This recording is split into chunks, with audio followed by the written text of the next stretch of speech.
Hi people and hello my Chili Con Carnage crew. It is Chili here from Live Listener Race and I have a band for you guys to check out. This is an interview with Afghan Haze. They are a band from Connecticut, USA. Guys, welcome to the show. Hello, buddy. Cheers. Cheers again. Yeah. Yes, sir. It's always good to see. Oh, look at that. Drink it in unison. I love it. I love it. Guys, if you would like to introduce yourselves to the crowd. Yeah, I'm Paul. I'm the drummer. John Harrison, I play guitar. Eric, I play bass. I do vocal. Nice. Now, the big question of the day, vinyls, CDs, or streaming, what do you guys like to listen to?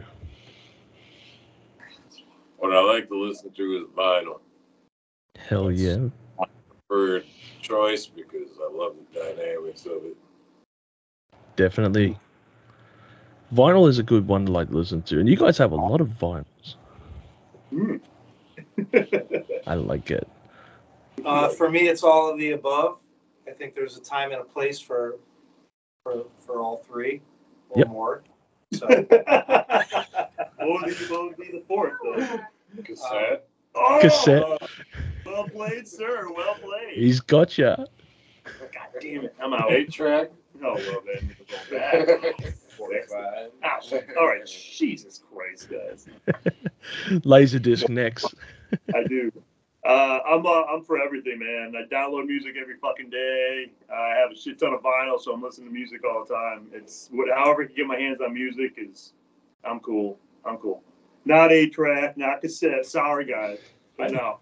I still like cassette. Like, if you get a good black metal album on cassette, there's something magical about that. You know what I mean? Paul's certain genres that lend themselves to. Okay. You listen to like that analog kind of recording. Yeah. That cuts through. Well, that and then vinyl and tape obviously sound like that, but digital definitely for convenience sake. That's always nice and easy. So. Mm-hmm. Damn, that's a really good point. I did not even consider that. Cassette for black metal people. You heard it from Paul. Gotta be beautiful. Yeah. Now, Afghan Haze is a name that might be familiar to some people already for various reasons. Is there a story behind the name Afghan Haze? The name pretty much came up with our old drummer Randy calling me on the phone and saying we need to find a band name real quick. And I was looking through weed strain names, and Afghan Haze was one of the names. Alaskan Thunderfuck was the other one, and Alaskan Thunderfuck just seemed a little too long, so Afghan Haze was rolled off the tongue right, and we just went with that. Nice mellow weed strain, so Afghan Haze it was. Oh, God. Imagine if it was Alaskan Thunderfuck. That sounds like a weed strain that would just put you on your ass. Probably. You know what? I got to hunt that down now. I'm surprised we don't know that yet. You know what? We are going to write a song now called... I think it should be like one of those jam bands. There we go. Future song title coming up, people. You heard it here first. Nihilistic Stoner Hymns is your first album, and it aptly describes the band, I reckon. But if someone asked you how to describe your band's musical style, how would you respond? What's that album? We don't really have one. Psychedelic, crazy, heavy. There's no rules, man. It just is what it is. We jump around. There's no rhyme or reason. We have a lot of years and influences, and they just kind of come out. Yeah, seeing as the music's mainly made up by just kind of jamming and just free formed, I said it before and I'll say it again. Somebody did a review of us and they said the same thing. I don't really know what to call this band. I would call it evil, louder than hell, psychedelic doom. And when I heard that, I was like, fucking, that's spot on, buddy. That was great. Yeah. Oh, yeah. And it encapsulates everything. If you're going to... Yeah, I mean, we just jam stuff out, so you kind of come up with a hardcore kind of riff that maybe goes into a bluesy kind of riff that becomes a sludgy stoner riff. Nothing is contrived. Yeah, nothing is preset. Let's sound like this. Let's sound like that. Whatever just feels right, you roll with it. Yeah. Really John will come up with like just a riff, like, and it just goes from there. Build off that. You know the story. Yeah. Oh yeah, man. Like organic bands are just perfect. Like if you can get into a room and just jam together, it's perfect. It's a Well, I'll tell recipe you for. what, man, I've been in like quite a few bands, and like this one, just hands down, like it's. What can I say? You know, we're a group of friends that like hang out and talk shit. We just hang out, and then like music happens. We drink beer, smoke weed, we jam. Yeah, Like it's more of a just hangout session. Yeah. Then we make wonderful, beautiful music. That's perfect. And Satan. Satan, of course. Pretty much, yeah. Like back to for the Nihilistic album, most of the songs, he'd go out and take a piss. Me and Randy would jam. He'd come in and go, "Holy fuck! What the fuck was that?" And I'd hang back and listen to what was going on.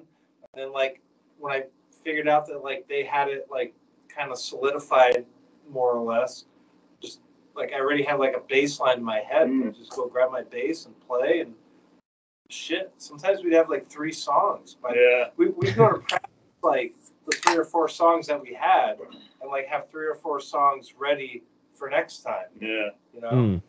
So it was so fucking prolific. It still is. You know? Yeah. It's a good style to the band as well, and a testament to you guys as well in regards to where you record.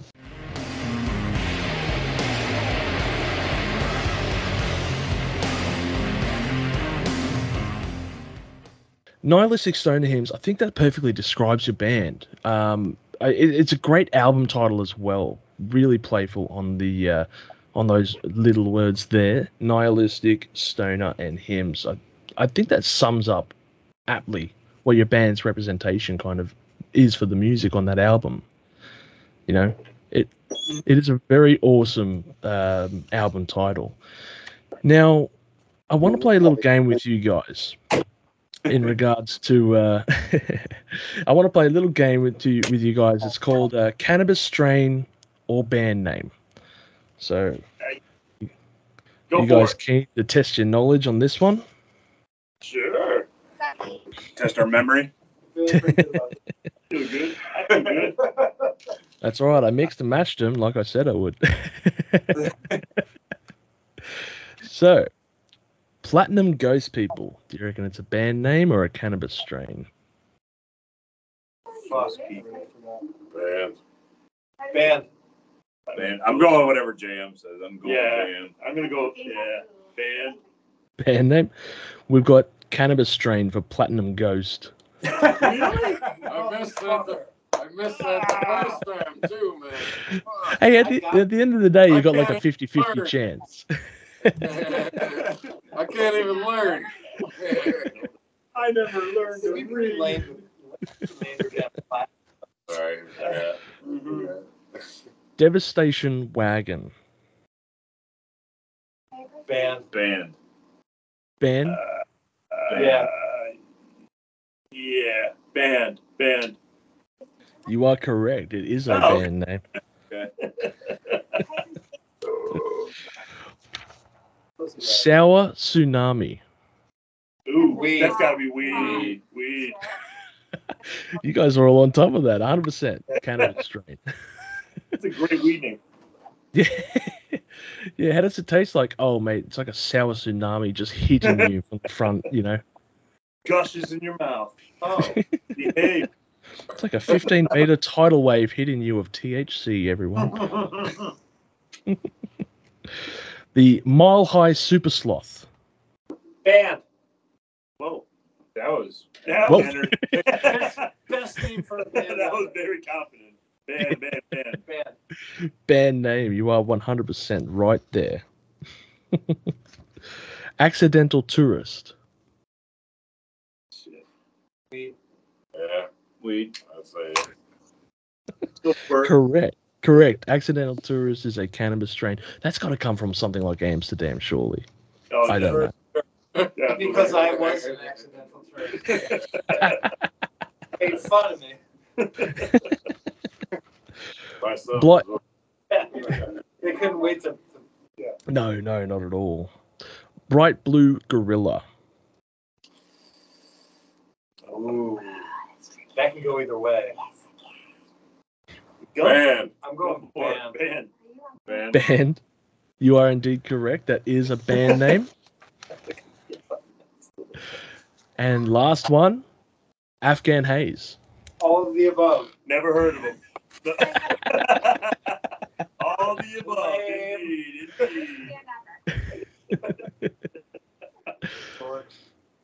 Hell yeah. There we go again. Hallucinations of a Heretic is your sophomore album, and I would like to break down this album track by track with you guys.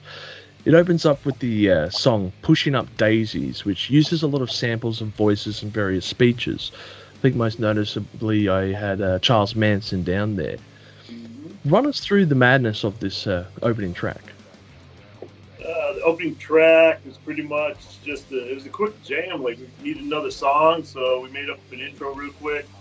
It's kind of got an old school hardcore feel to it, like an integrity feel to it.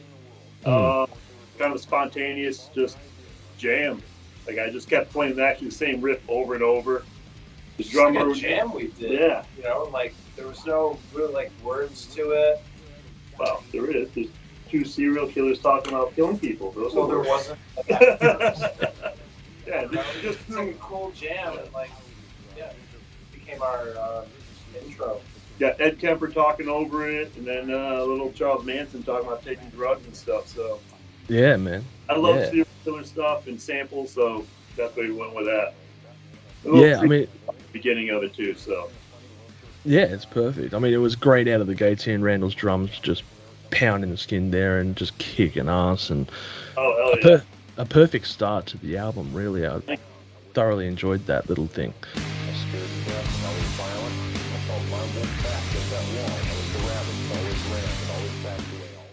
The next track we have on your album is Satan Ripper. Don't know if you guys were aware, but it actually made my honorable mentions in my top 10 songs of 2022. Very late entry to the list. But Thank you, sir. absolute killer track from the album. Thank Run you. us through this one here, because it kicks up the pace, certainly, doesn't it? That's pretty much the first song that we came up with for the new album. I came up with the idea for it, watching the movie Hatchet with my wife. It's a serial killer movie, Jesus Christ, some buzz for sure. It's a horror movie I was watching, and I just was watching it and just kind of started writing lyrics to it and had an idea, brought the riffs and whatever to the band, and they built off it and they made it into just a fucking intense song. Again, I didn't think anyone really was going to like it in the band because it's different from what we normally come up with, but, you know, he sang his fucking voice off, and Derek played some fucking badass bass line, Randy kicked off fucking badass drums, and Hell yeah. it what it was, and, you know, I'm happy with it. I'm glad people really like it. The initial riff and, like, just became something else. And at some when we don't play it for a while, we'll be like, what the fuck? Yeah. How do we play that? You should be proud of yourselves on that song. It is a fucking kick-ass song. Like, mad pump up. I mean, I'm going to go to the gym later today, and I'm going to be listening to Satan Ripper while doing reps, you know? Like, Beautiful. There you go.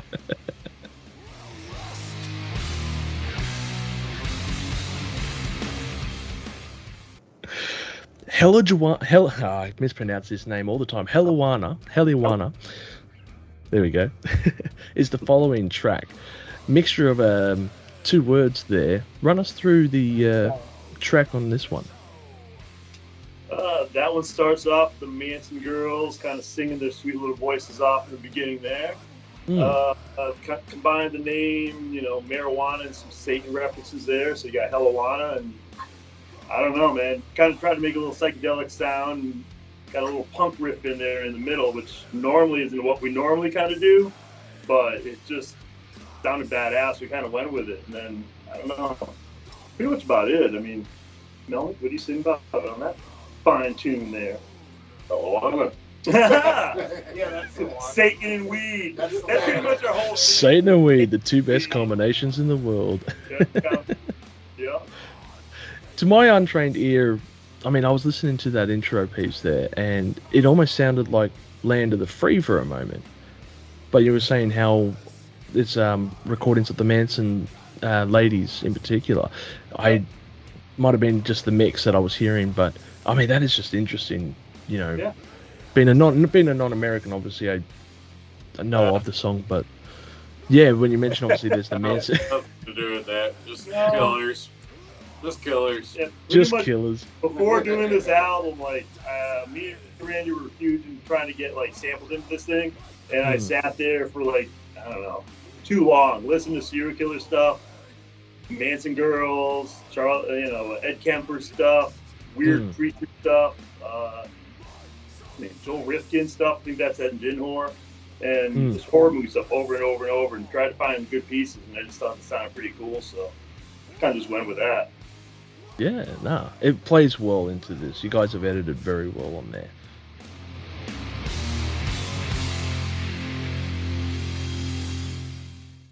The following track is Occupants of the Underworld. Damn, run us through on this one, because that is a mean title. Thank you. Go ahead, buddy. Christ almighty. All right. Let's see. It starts off with The Exorcist sample in the beginning there, real quick. Yes. Me and Randy, again, pretty much me and Randy would kind of come up with a lot of the ideas and then build off that. Eric played his badass bass line and stuff. Mel could put his vocals on stuff. But that song, I think, like, Randy was really into getting into Dark Throne, getting me into Dark Throne. That's where it kind of has that black metal feel to it. He came up with the song title for that one. I don't know. Not to mention that album was conceived like during COVID. We were all kind of apart from each other. Then we got to be back together. Actually, we always congregate here, you know. Yeah. But like, you know, it's very dark. Like somebody just being dragged through the mud. Yeah. Oh. Always the theme. That was the whole theme of every. Yeah. This album, I wanted to feel like a body was being drugged through the mud. Like. Yeah. It was pretty much. I wanted to start it off like, person felt like they were dying, being dragged through the mud, struggling to survive, and then at the end, you were just never quite got there. Yeah, never quite got there. Prayed for it. Yeah, like kept going. There's somewhat of a theme to both albums, but yeah, that's what this. I wanted this to feel like disgusting and. Well, they're fairly loose themes, but we have an idea of a sound. You know what I mean? Like. Yeah, I get what you mean. They're not like distinct, like we need to do this, but they're rough ideas of like, this is how it should sound. Yeah. Everything's sounded in waves, so it should be like waves kind of thing. So I don't know. Does that make sense? I don't know. No, that makes perfect sense to me, man. Like, there's a lot of artists who come in with an idea, and like they'll just do that on the album. They've got the idea in their mind. While it may not be entirely at the forefront of the record, I should say, it's there in the background. So 100%, I feel that. Now I'm thinking about it, like you just said then, and playing back the track in my head, it does aptly describe, like, it does aptly feel, I should say. Like, yes, you're kind of dragging through the mud in this nihilistic kind of method almost. Nice. Good. Someone feels it. Sweet. I feel the vibes, man. I want to feel like that. But yeah, cool. My cross again. That's it. Satan. By the glory of Satan, everybody. Feel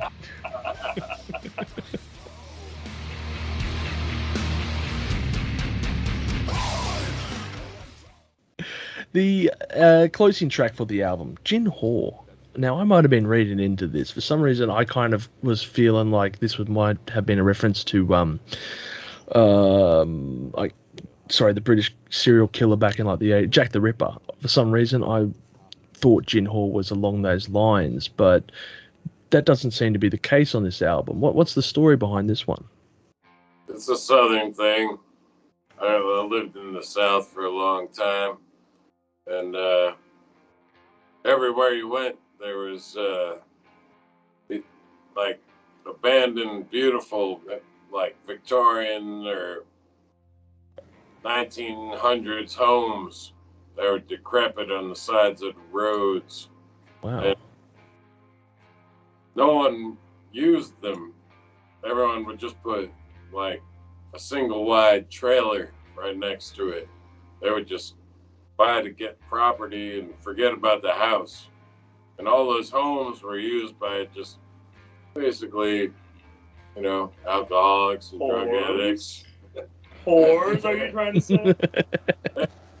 People would just go in there and party all the time. And there'd always be like this trail of gin bottles that was the cheapest alcohol, apparently, I guess. And there'd be a trail of alcohol bottles, empty alcohol bottles to every abandoned home in the middle of nowhere in all the South that was overgrown by ivy and shit.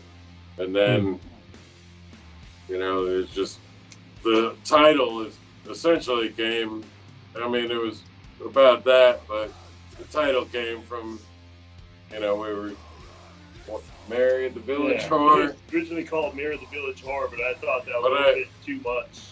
And I brought up Jim Whore, and Randy was our ex-drummer, not because he left, but because he passed, but he had an ex-girlfriend that was a gin whore. She's a fucking dog. She was a gin whore. So instead of calling Mary the Village Whore, it said gin whore. It said, fuck yeah, that fucking works. Perfect. You know, it's a little bit more straightforward. And I think that works. Yeah, it kind of also fits with the little sample in the middle or the beginning from I think it was Joel Rifkin, actually. Now that I'm kind of thinking about it, I think it was Joel Rifkin. Joel Rifkin, right on. I think that's who it was. And again, I thought that was fucking hilarious. You know, no, sorry if that offends anybody, but I thought it was fucking hilarious. I played for my wife; she thought it was hilarious. I said, "We're rolling with that." And that's the Almighty Gin Whore, which is a little bit of a psychedelic song into a nice heavy blend. Yeah, 100%, man. It's a great closer to the album as well, guys. Fantastic work on that little part on that. Cheers.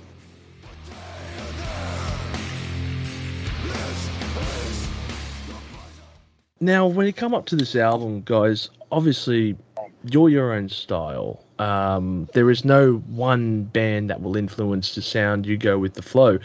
But what music were you guys listening to around about this time? Just a moment. I was really delving into modern stuff at this time. Like anybody I could find. I referenced Rob Hammer constantly putting up new shit. I love that. And some of the stuff that people were, I wasn't really familiar with, like I Hate God and stuff, and that's who people were comparing us to. And I really liked it. I don't know that we sound like that, but it's a good comparison to have, isn't it? Great comparison. Fuck yeah. But a lot of new stuff, you know, and we're all eclectic. I like a lot of different shit, but really I loved delving into all the new stuff from our genre, I guess, if you call it. Eric, what do you listen to? What influenced you? Gosh, it's like whatever like the flavor of the day is. Like I think like around that time. He's got the pinwheel of artists that listens to. Yeah, I don't know. I like bass-driven stuff, like evidently. You know. Oh yeah. A lot of black metal and 90s hip hop. 90s. It's just that. I love my 90s hip hop. All of my friends send me like shit to listen to, and I listen to all of it. You know, it goes all over the place. No, it's a great way. I mean, you got to appreciate all genres. You know, I mean, I can definitely hear the Wu-Tang Clan on this album for sure. Well, you know. You gotta protect it. You can listen to Afghan Haze. Come on now. Yeah, exactly. I listen to a lot of like Cleveland hardcore, a lot of Ringworm, a lot of Integrity. Integrity is probably one of my favorite hardcore bands of all time. A lot of Bolt Thrower. I listen to a lot of Funkadelic. I listen to a lot of Oh like yeah. general, anyways. So I don't know. I mean, I don't want to say those are like my influences, but I mean, I listen to that shit a lot. Grave. I listen to a lot of Grave, Obituary, shit like that. Wu-Tang. Hell yeah. Big L, Biggie. Those are my influences also. Like shit like that, man. I mean, again, we don't really try to sound like anything or write anything in particular. It's just we jam stuff. So that's not like particular, like, I don't know, like Gin Horror, Occupants. Tickle me there. It's all right. Oh yeah. All like you'll start playing like a black metal riff, then it goes into hardcore riff, then it goes into a fucking, a regular sludgy I hate God kind of riff. Yeah, man. It's just all just based on feel and where we just go from there. I listen to all shit. I'm very, very open to music. I just all kinds of music, man. Yeah, no, 100%, 100%. I mean, it's like a perfect blend of various music styles. I can hear that all in the album. I can hear all these styles, and I'm going, okay, there's a fantastic, from Satan Ripper that feels like some High on Fire shit right there, to all the way to Gin Hall with that psychedelic vibes and everything. You guys blend so many styles so well together. It's incredible.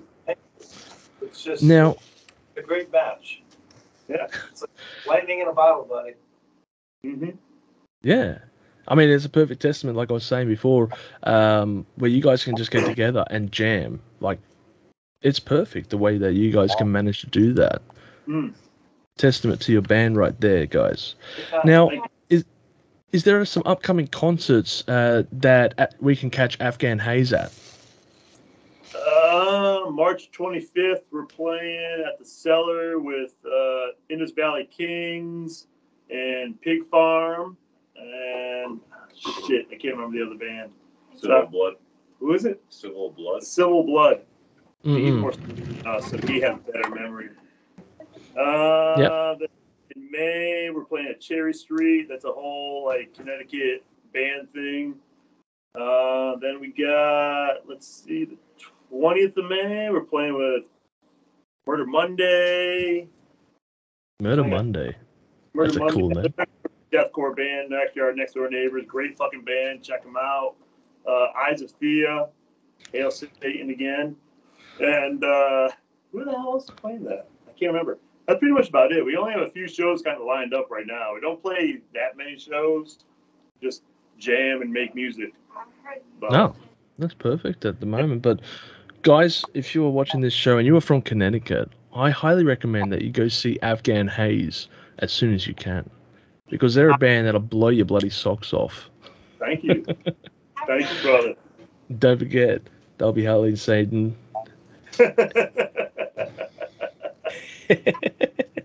Satan and weed, brothers. Satan and weed. Who's Satan and weed? 3 things in life. That's it. Hell yeah. Thanks, my man. All right. Thank you very much for joining us on this episode. Everyone, take it easy. Keep on rocking on. Right.